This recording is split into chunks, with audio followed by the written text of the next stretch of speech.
Airbnb, ticker symbol ABNB, currently trading on the NASDAQ exchange with a share price of $147.16 per share. Has a market cap of 89.07 billion US dollars. It's down from its 52-week high, however, of $219.94 billion, where it had a market cap of over 100 billion, and it's up from its 52-week low, however, of $121.50 per share. Over the past year since its IPO in December of 2020, the shares have largely traded flat, had a very rough IPO, and we'll talk about that in a little bit here. However, shares traded just slightly up 1.76% over the past year. They have no PE ratio and they have no dividend as well. They have no PE ratio because they are not a profitable company right now, and they just simply do not offer a dividend at the moment, and I don't expect them to offer a dividend going into the future.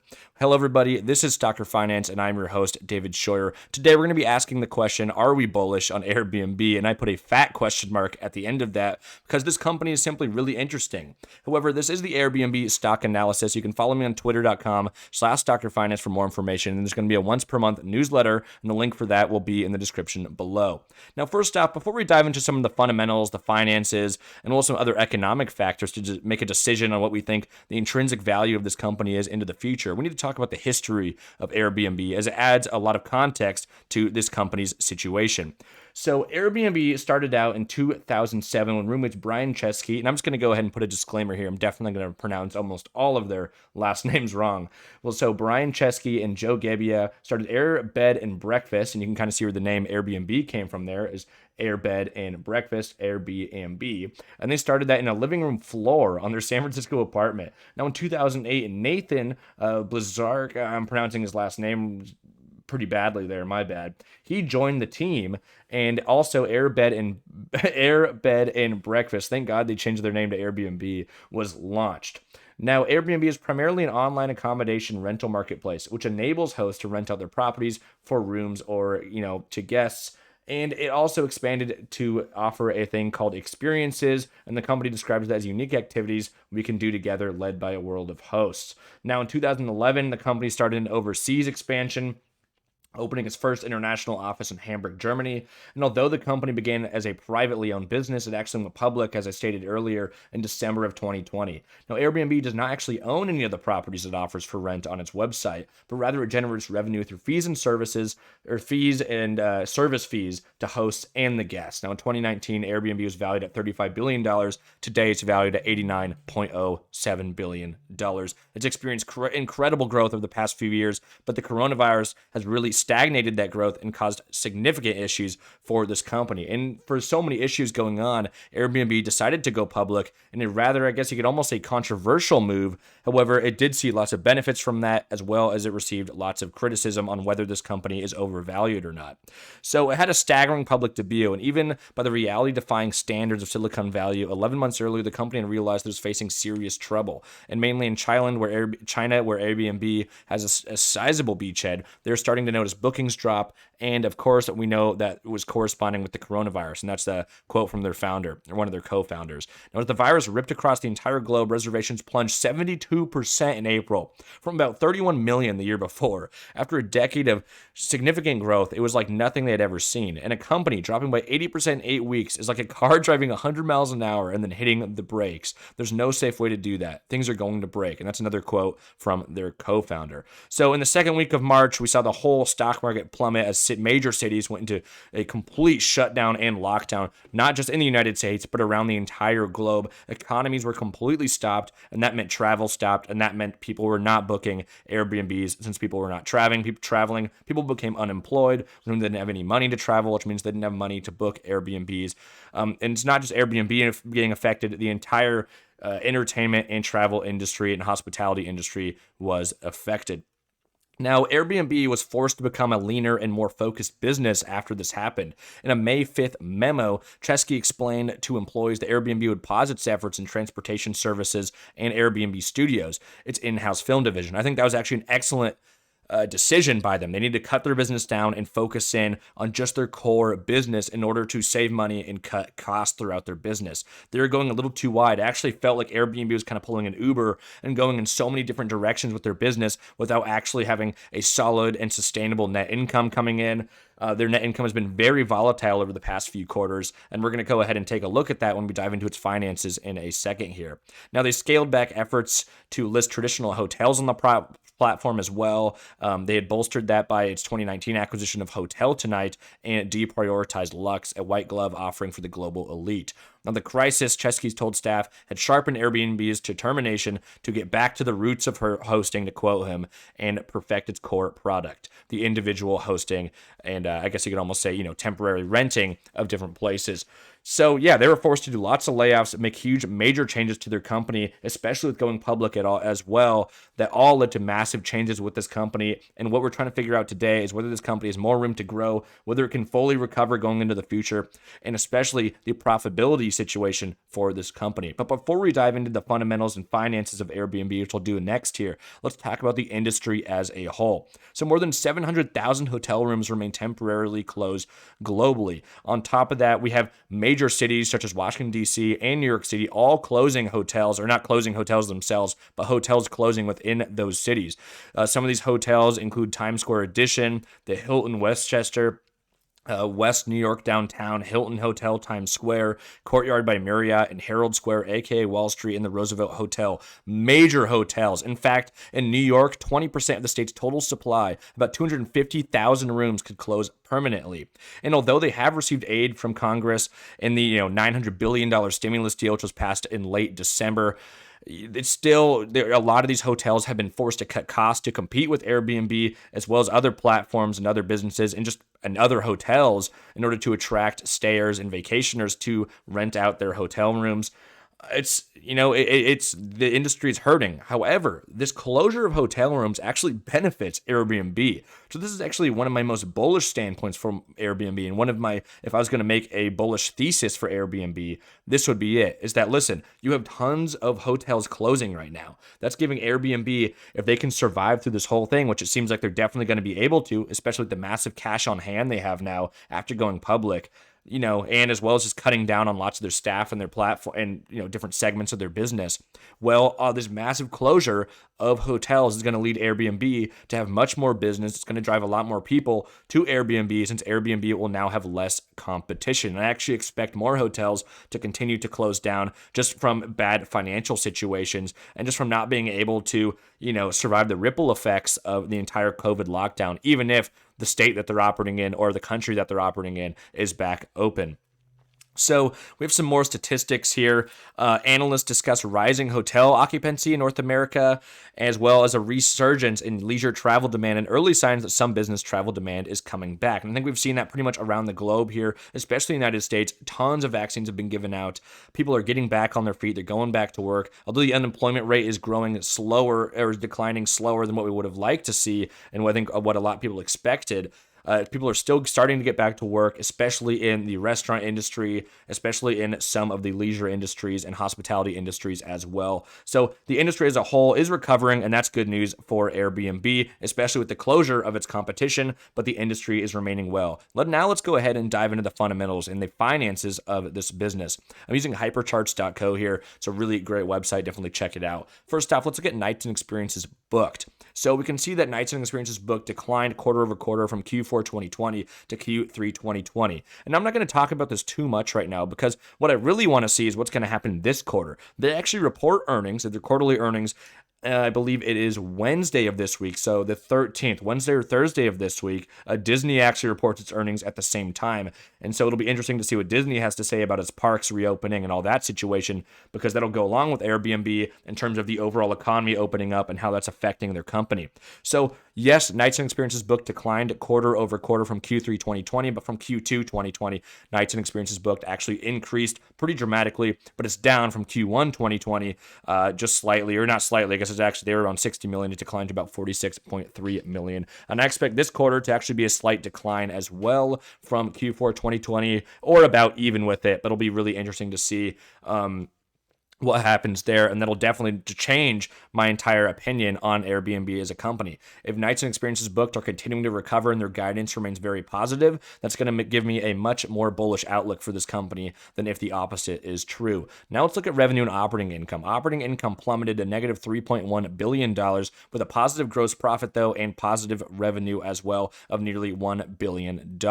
Keep in mind that this company is worth $89.07 billion, and they didn't even pass $1 billion in revenue. To me, that's a huge red flag for an overvalued company, especially compared to some of the competitors in the industry. But we do also have to remember that Airbnb was a very hot stock, continues to be a very popular retail stock, so that could be part of the reason that its stock valuation is inflated.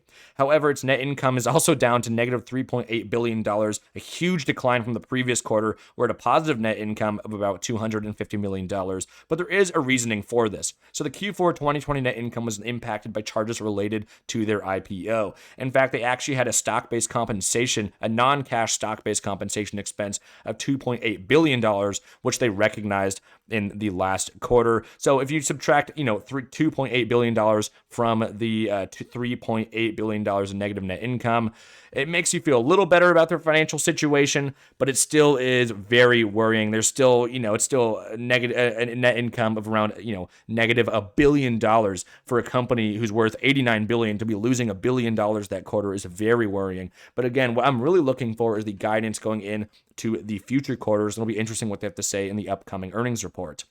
So let's look at their margins as well. The one positive part about their margins, if we ignore the just horrendous profit margin and operating margin here, we do have a positive gross margin of 75.58%, which has sort of continued to remain even throughout time. And it's pretty much been even since Q1 of 2018. Now, operating expenses is a worry that I have for this company. You see, I thought, when they're doing all these layoffs, when they're doing all this restructuring, that they might have a little bit of restructuring charges, but instead we saw, operating expenses increase in everywhere except for restructuring. So we have general and administrative operating expenses increase dramatically, that was a little bit confusing to me. I thought they were doing layoffs, trying to cut back their workforce, but instead we saw that just dramatically increase the last quarter. We see operations and support, it's not too worrying there since it didn't increase too dramatically, but we still saw that increase. Sales and marketing increased, even though they claimed they were cutting back on sales and marketing costs. Product development just skyrocketed. So they better be coming out with some real interesting, good products in the future that'll help them, continue to thrive into the future. Or otherwise, this just seems like, I don't even know what to say about this. I mean, it just doesn't seem like responsible spending on Airbnb's part. When you're losing $1 billion, you increase your operating expenses to over $3.5 billion, causing you to lose significant amount of money now.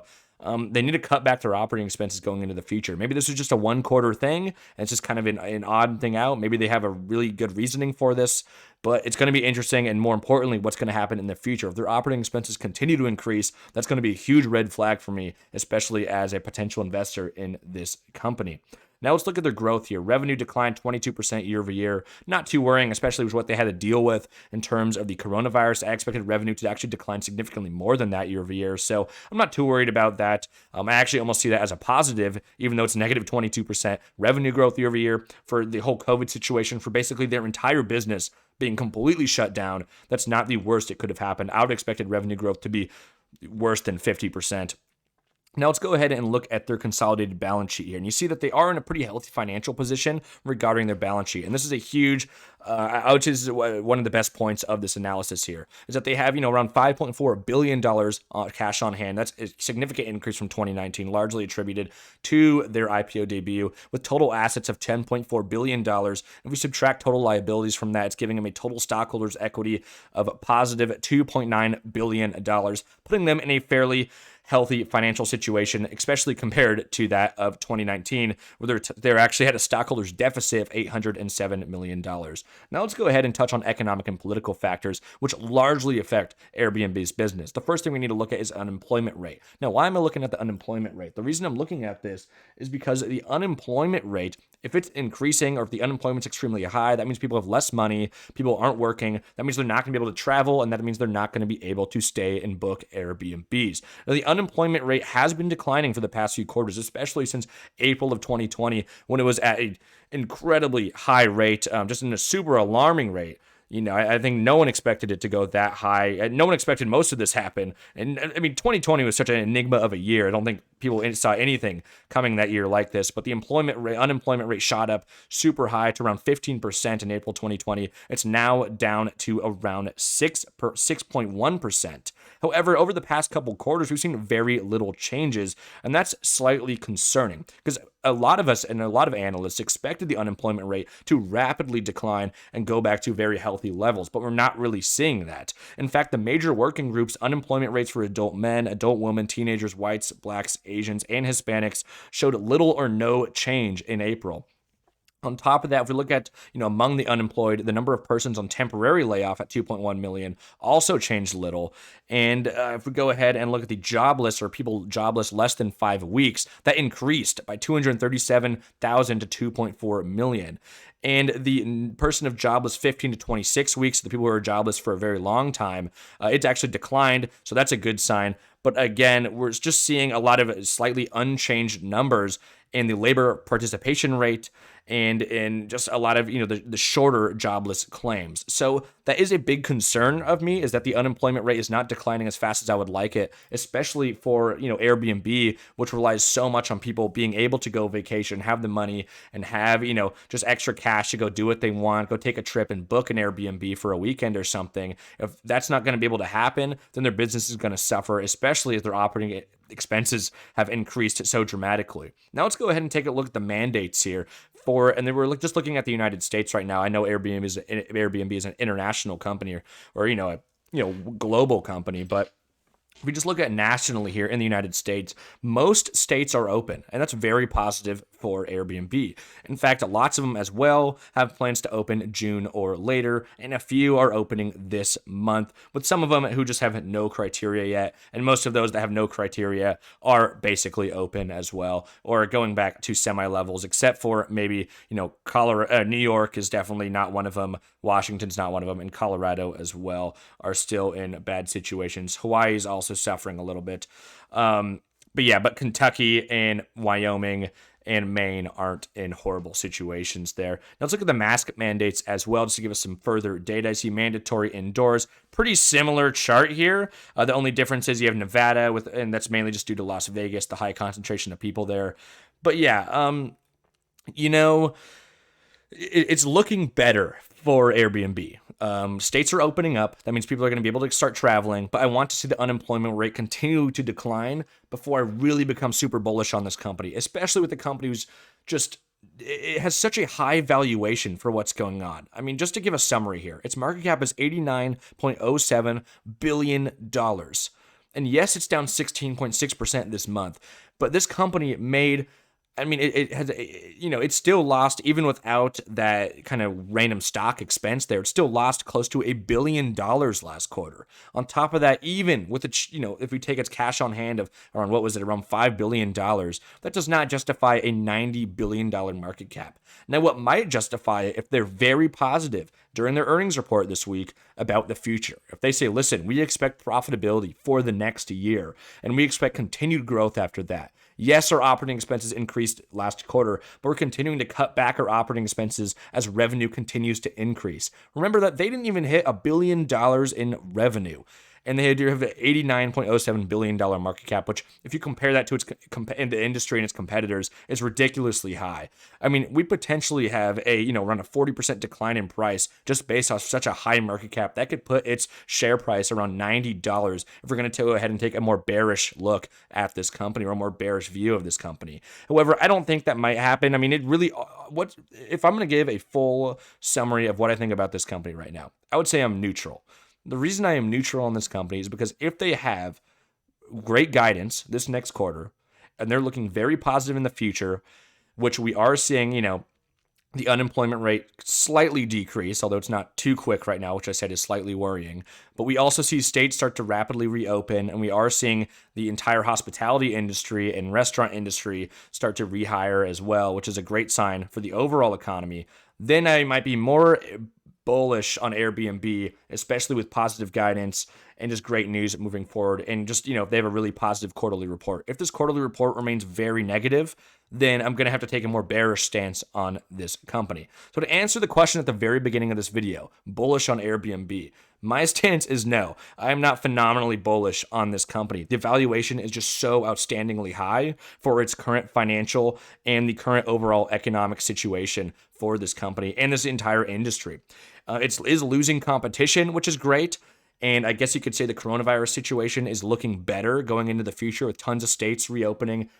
But again, there's a lot of what ifs for this company, and that is kind of concerning as an investor who, I like to have a more clear path moving forward for companies that I invest in. Anyways, though, I hope this was a good summary and analysis.